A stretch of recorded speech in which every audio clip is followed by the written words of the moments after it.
Əslində insanlar artıq çəki ilə çətinliyi olanda çox vaxtı nə edirlər?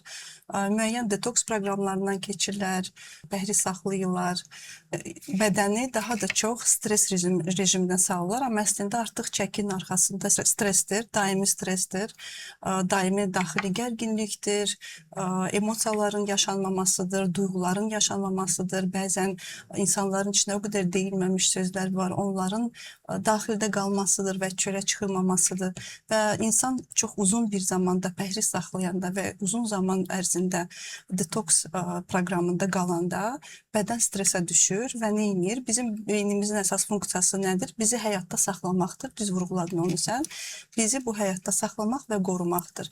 Amma biz belə çox sərtli bir pəhriz rejiminə oturanda bədən stresə düşür və əlbəttə ki, beynin funksiyası olmadığı üçün, yəni beyin üçün biz arıq, kökük, gözəl deyilik, heç də vacib deyil. Heç bir fərq yoxdur. Beyin bir şey istəyir, bizi qorumaq, bizi təhlükədən qorumaq. Biz həyatda qalaq, həyatda saxlama funksiyası var.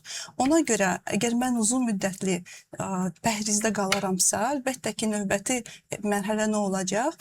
Bədənim, mən bu pəhrizi saxlayan kimi bədənim başlayacaq yenidən həmin o piyi yığmağa və yenidən stres şəklində yeməyə marağı, istəyi daha da çox artıracaq ki, insan yenidən daha da çox böyük miqdarda yemək yesin.